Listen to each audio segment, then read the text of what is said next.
Excelência, eu gostaria de saber do réu colaborador. Ele demorou 1 ano e 3 meses para trazer este fato ao juízo e a todas as pessoas desses autos. Pode responder.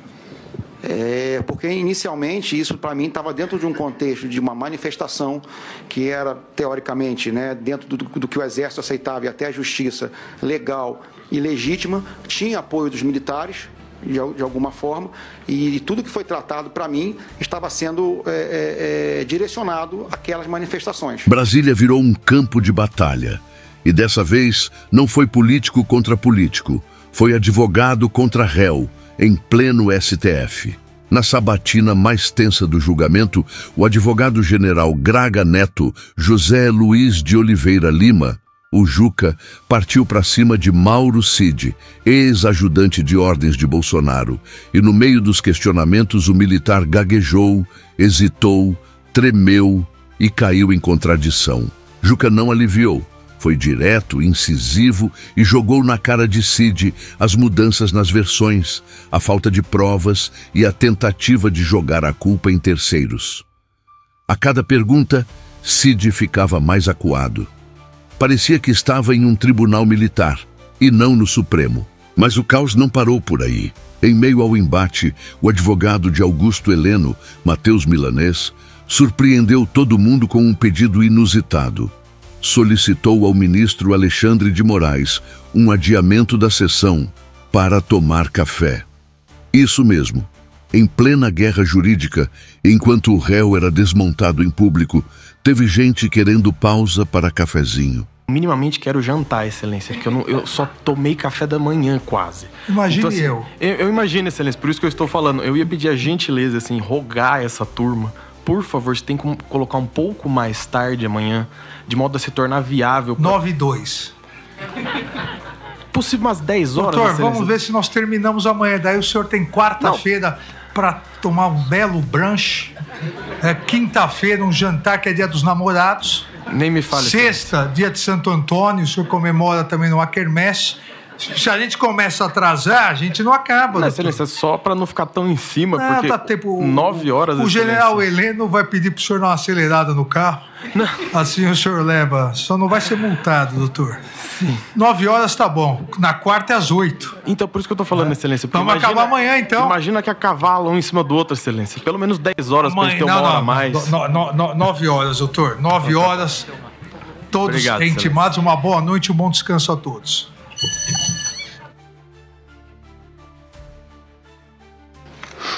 Eu realmente diminuiu bem as minhas perguntas, presidente, mas eu tenho algumas ainda. Eu peço. Fique totalmente à vontade. Peço a paciência de Vossa Excelência, até porque o colaborador mencionou o meu cliente em algumas oportunidades. Presidente, eu gostaria que Vossa Excelência perguntasse ao colaborador se é correto afirmar que a entrega do dinheiro que ele mencionou a Vossa Excelência hoje, numa sacola, é um detalhe relevante. Eu vou indagar, mas relevante para quem? Por contexto de todas as questões que foram aqui abordadas a Vossa Excelência. Relevantes para a investigação. Exatamente. O senhor considera relevante para a investigação a entrega do dinheiro? No meu ponto de vista, na minha opinião, ela se tornou relevante a partir daquela operação de novembro, eu acho, de 2024, no final do ano. A operação Punhal Verde Amarelo. Isso. Dezembro, pois não. Então, por que, Excelência, eu gostaria de saber do réu colaborador, ele demorou 1 ano e 3 meses para trazer este fato ao juízo e a todas as pessoas desses autos? Pode responder. Porque inicialmente isso para mim estava dentro de um contexto de uma manifestação que era teoricamente, né, dentro do que o Exército aceitava e até a Justiça legal e legítima, tinha apoio dos militares de alguma forma, e tudo que foi tratado para mim estava sendo direcionado àquelas manifestações. Então, na minha cabeça, eu vi que era um dinheiro para tentar ajudar, trazer manifestantes para amigos, né, manifestantes para manifestação, para engordar a manifestação. Eu não levei para o lado que seria para tentar ou planejar alguma coisa. Por isso que eu não achei relevante essa informação e... Eu vou, doutor, Mas o senhor não acha relevante, acha normal um ex-ministro candidato a vice-presidente da República entregar dinheiro dentro de uma caixa de vinho para manifestantes? Mesmo que não fosse, ou eventualmente não tivesse sido por uma operação para neutralizar alguém, isso seria normal? Isso normal não seria. Mas naquele contexto das manifestações na frente dos quartéis, muita gente vindo, muita gente apoiando, eu não vi ali nada de... Não vou dizer que não vi nada demais, mas como foi pedido ajuda, foi um amigo que pediu, tentei conseguir de alguma forma, que eu consegui dentro do meu conhecimento ali, né? Mas eu não vi naquele momento como algo de hipótese criminal, né? Essa foi a minha colocação no momento. Doutor. Sim. Ele presta o primeiro depoimento de 8 de 23, ele fala a Vossa Excelência dia 21 de novembro de 24. Mas, pois bem, tentando também lembrar a memória do réu colaborador, ele disse a Vossa Excelência que o dinheiro teria sido entregue pelo general Braga Neto. A pergunta é objetiva. Não foi um empresário do agro que teria entregue esse dinheiro ao réu colaborador? Não, senhor, para mim não. Aguarde só. O que ele disse, mas eu vou pedir para reiterar, é que quem teria arrumado o dinheiro seria um empresário do agro, mas quem teria entregue fisicamente o dinheiro teria sido o general Braga Neto, é isso? Sim, senhor. E a minha pergunta é ao contrário. Minha pergunta é se não foi um empresário do agro que entregou essa sacola ao... Exato, isso. Não foi. Não foi. Perfeito. Agora eu vou ter que, olhando, ministro... Fique à vontade, Vossa Excelência e todos já fizeram várias perguntas. E também, acho que ele falou mais ou menos, mas eu preciso, evidentemente, estressar um pouco essa situação. O primeiro depoimento, a colaboração é de 8 de 2023. Nessa colaboração, ele não menciona este encontro na casa de Braga Neto. Por qual motivo? Doutor, o senhor pode responder. Porque, da mesma forma que eu não falei do dinheiro, né, foi a mesma lógica que eu naquele momento, tinha na minha cabeça como certeza. Que era mais uma conversa de pessoas que não tinham capacidade nem voluntariedade de fazer muito, só queriam conversar, queriam estar com o general, mostrar indignação pelo que estava acontecendo. Então, naquele momento, eu não vi nenhuma necessidade ou que fosse algo que pudesse resultar alguma coisa. Tanto que só depois, quando a investigação prosseguiu, que eu fiquei sabendo de alguma coisa, dentro daquele espanto todo, eu falei, não, realmente, tudo bem, então pode ter mais coisas que sejam interessantes a investigação. Mas naquele momento, quando em setembro, quando eu comecei a fazer o acordo de colaboração, na minha cabeça, volto a falar que era como eu expliquei para o ministro Fux, às vezes era bravata, era reclamação, era desabafo de pessoas que estavam indignados com o que estava acontecendo. E eram amigos, A gente tem amigos, de repente a gente consegue uma foto com o presidente, consegue falar com um com o outro. Então foi um pouco essa visão que eu tinha. Depois, quando a investigação recrudesceu, apresentou outras coisas, eu falei, então tem mais isso que realmente pode ser que encaixe. Doutor, eu vou voltar mais adiante nesse tema. Agora eu queria falar um pouco sobre os áudios da revista Veja. O senhor já respondeu, obviamente, para o ministro relator, também ao doutor Celso Vilardi, mas eu gostaria de saber algumas coisas. O senhor se recorda quando essa conversa ocorreu, em qual período aproximadamente? A Polícia Federal, quando analisou meu celular, ela disse que foi um dia depois do meu depoimento na Polícia Federal. Essa conversa foi pessoal ou essa conversa foi por telefone? Desculpa, não. Espere eu passar. Sim, senhor, desculpa. Por favor. Pode ir. Pela análise que a Polícia Federal fez dos áudios, me parece que alguém que eu estava falando por telefone, como se tivesse pegado outro telefone e botado o próximo para gravar. Ele disse pela distância, pelos cortes que foram feitos, dá para ver que eu estou numa conversa, que eu não estou simplesmente mandando áudios, que eu estou numa conversa. Esse foi o parecer da Polícia Federal. E toda a lista de pessoas com quem eu conversei, Eu não sei com quem poderia ter feito isso. O senhor conversou com várias pessoas a respeito da sua colaboração? Não. Eu conversei... as pessoas com quem eu falei naquele dia, eu não sei com quem que eu falei isso aí, ou com quem que eu desabafei. O senhor não se recorda com quem o senhor se desabafou? Sim, senhor. Não me recordo com quem eu desabafei. Após aqueles áudios, o senhor foi chamado para uma audiência pelo juiz instrutor do eminente relator, correto? Positivo. Tem um determinado momento que o senhor falou o seguinte, no depoimento referente a PET 11767, pesa 97, minuto 23h20 a 23h36, eminente presidente. Ele, delegado, disse que teve uma reunião que aconteceu na casa de fulano de tal. Aí ele queria saber o motivo da reunião. Eu falei, não, o motivo da reunião era um encontro de amigos, né? Fulano de tal estava na cidade e quis cumprimentar o general. Aí o delegado falou, não, mas não pode ser só isso. Pô, mas espera aí, não é possível que um general... A pergunta. Ao citar esse exemplo, o réu colaborador estava se referindo ao encontro ocorrido na casa do general Braga Neto em 12 de novembro de 2022, presidente? Esse trecho... Está no depoimento...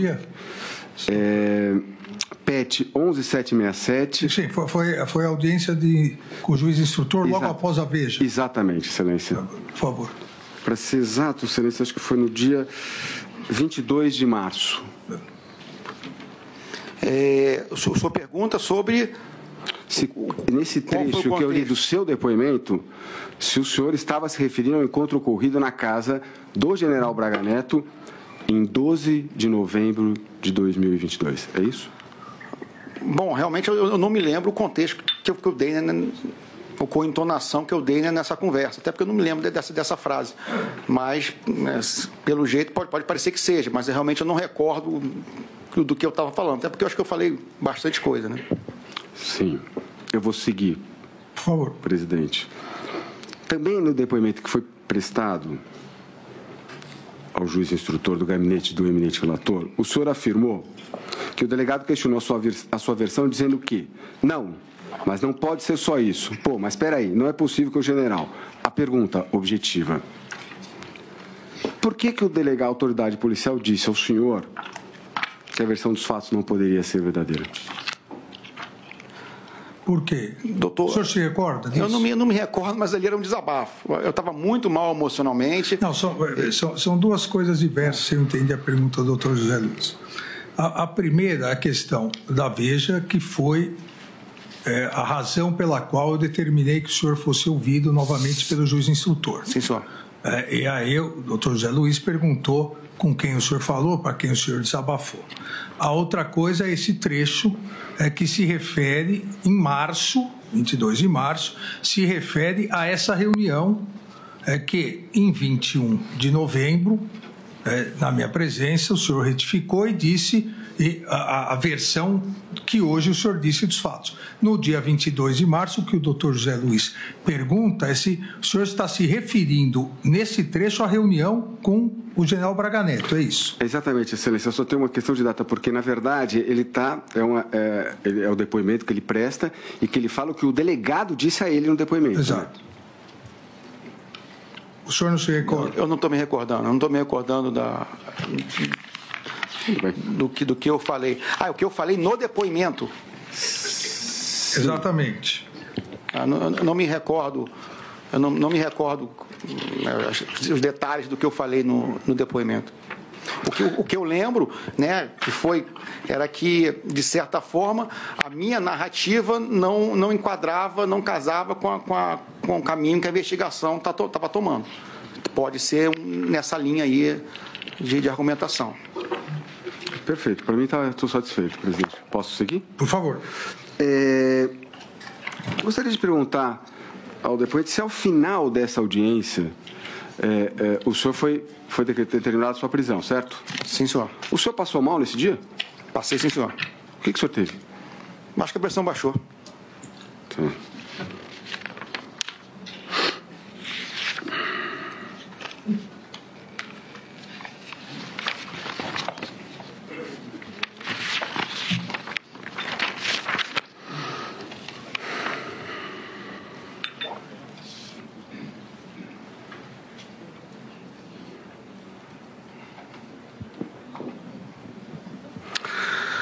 encontro na casa do general Braga Neto, presidente. Por favor.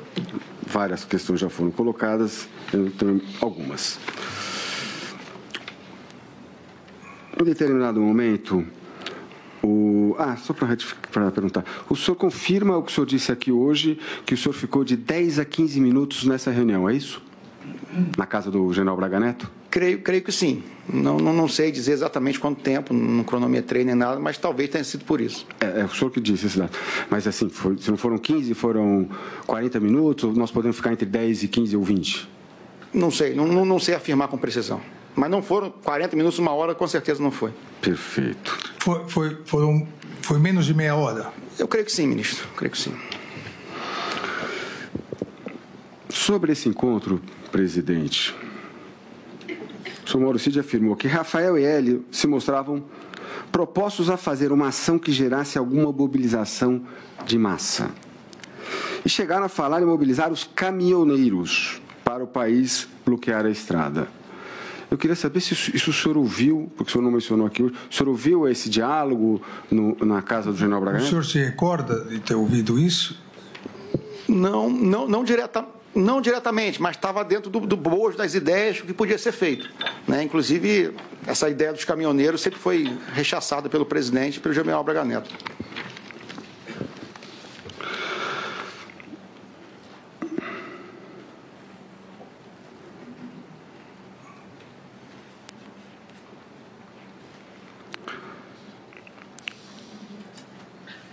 O senhor, só para ficar claro, o senhor não presenciou nenhum diálogo, nenhuma conversa sobre sequestro, prisão ou execução de autoridades na casa do general Braga Neto? Não, senhor. Perfeito.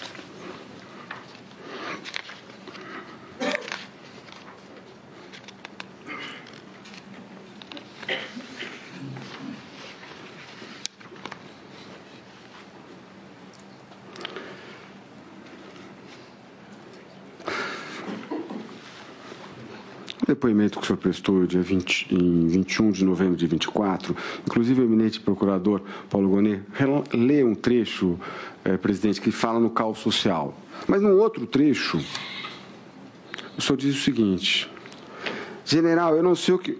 Evidentemente com o Braga Neto. Aí eu fui procurar o general Braga Neto. Não sabia o que tinham planejado e falei: general, eu não sei o que foi conversado aí, mas eles estão precisando de dinheiro. Eu não sei o que foi conversado aí. O senhor sabia ou não sabia? Porque o seu depoimento, presidente, me desculpe, é que tem trechos que ele fala uma coisa e tem outros trechos que ele fala coisas completamente contraditórias. Vamos recordar o que foi dito até agora e o senhor responde à pergunta do doutor Zé Luiz. O senhor disse que ficou entre 10, 15, meia hora, 40 minutos. Nós fechamos em meia hora. Isso. Né? No máximo em meia hora. O senhor disse que ficou enquanto o senhor lá estava, constou nas respostas às minhas indagações e do doutor procurador-geral, enquanto o senhor lá estava, o que foi conversado, e os dois que foram visitar o general Braga Neto, era o desgosto com o resultado das eleições, o desgosto com o rumo do país e que teria que ser feito alguma coisa para causar um caos social. Ponto. A partir daí, o senhor disse, num primeiro momento, que tinha que fazer um link para o presidente, tinha que ir embora, e depois recordou que o general Braga Neto pediu também para você ir embora, ou aproveitou esse momento, dizendo que aí iam começar as questões operacionais. Então, o que está perguntando o doutor Zé Luiz é o seguinte: o senhor ouviu essa primeira parte do caos social de Gauzá ou não? E se o senhor ouviu ou não alguma coisa específica. É isso, doutor Zé Luiz? Sim, é porque... O caos social, o que eu quis dizer eram discussões do que estava acontecendo. Não houve nada como é que eu vou dizer? A palavra caos social que eu usei era o que estava falando, caminhoneiros, a gente para manifestação, uma manifestação na frente dos quartéis. Então, era esse tipo de mobilização com as pessoas que estavam ali na manifestação. Isso o senhor ouviu? Isso eu ouvi, isso eu ouvi. Aí depois, se teve um planejamento, se fizeram lista de que eu não participei, eu não sei, que eu acho que corrobora com esse áudio aí, que eu também não me recordo, que eu não sei o que aconteceu, mas eles querem dinheiro. Eu também não sei se o general Braga Neto sabia também, ou que ponto que o general Braga Neto sabia, eu não estou afirmando isso.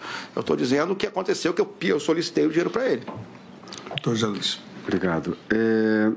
O senhor se recorda o horário que o senhor saiu da casa do general Braga Neto para a reunião que o senhor tinha? Não me recordo. Não se recorda? Não. Se recorda da hora que terminou a reunião? Também não me recordo. No Palácio? Do Palácio? Não me recordo. O senhor não se recorda da hora que o senhor chegou lá também? Não vou lembrar. Detalhe, vou voltar à questão do dinheiro, presidente, que ele já disse que é relevante. O senhor sabe quando, onde, o horário e o dia que foi entregue essa suposta sacola? Também, efetivamente, o horário, dia, local. O local eu sei que foi no Alvorada, mas o horário também, não creio que foi pela manhã, né? Mas eu não me recordo exatamente o horário. O senhor está afirmando que foi no Alvorada, é isso? Foi, com certeza foi no Alvorada. O senhor lembra a sala do Alvorada? Eu lembro que, como era dinheiro, eu deixei do lado no batente da minha mesa ali, eu botei um pouco escondido ali para ninguém mexer até que o pessoal viesse buscar. Não onde o senhor guardou, onde ele foi entregue. Me foi entregue. O local efetivo eu não me lembro. Talvez na garagem ou ali no corredor, na sala dos ajudantes de ordens ali, mas eu lembro que me marcou foi que eu peguei e até escondi para deixar embaixo da mesa, perto do meu pé ali, para ninguém mexer. Pode ter sido numa garagem, é isso? Pode ter sido na garagem do Alvorada. Que deve ter câmeras lá, eu imagino. Pode. Mas não me recordo, efetivamente aonde, efetivamente. O senhor também disse ao eminente ministro Alexandre de Moraes, em determinado momento, que o general Braga Neto seria o elo entre os manifestantes e o ex-presidente, né, em termos de informações e tal. O senhor tem prova disso? Não, senhor. O general Braga Neto, ele todo dia, ou às vezes ia 2 vezes por dia, 1 ou 2 vezes, ele atualizava o presidente do que estava acontecendo. Né? A pergunta é objetiva. O senhor tem prova dessa? Não, senhor. Não tem? Não, senhor. Ok.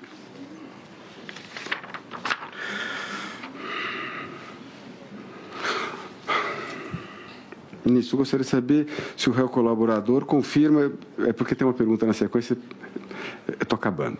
Não tem problema. Nós estamos começando só.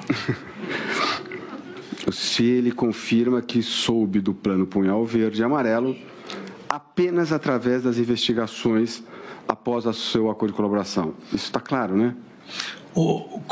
Quando que o senhor soube do plano ou da operação Punhal Verde e Amarelo? Foi pela imprensa quando houve a operação pela manhã. Quando houve a operação. E que de tarde eu iria depor na Polícia Federal, que eu já tinha sido convocado, acho que uns 3, 4 dias antes. Ok. Então, portanto, após o acordo de colaboração dele, correto, ministro? Sem dúvida. Isso foi mais de ano. Foi 1 ano depois. Então, 1 ano e 2 meses, 3 meses. Em um dos seus depoimentos, o senhor foi questionado, folha 633, 633 versos da PET 11767, ministro. Em um dos seus depoimentos, o senhor foi questionado se o general Braga Neto era o único a saber do documento Punhal Verde e Amarelo. O senhor deu uma resposta longa e, em dado momento, disse o seguinte: quem estava realmente era o general, 3 pontinhos, junto, era o general Braga Neto. Considerando que o senhor afirmou hoje que desconhecia completamente o plano Punhal Verde e Amarelo e só tomou conhecimento dele pela imprensa, como é que o senhor poderia saber as pessoas que eram ligadas a esse plano? Por favor. Eu não me recordo de ter dito que o general Braga Neto conhecia o plano. Satisfeito, excelência. Obrigado.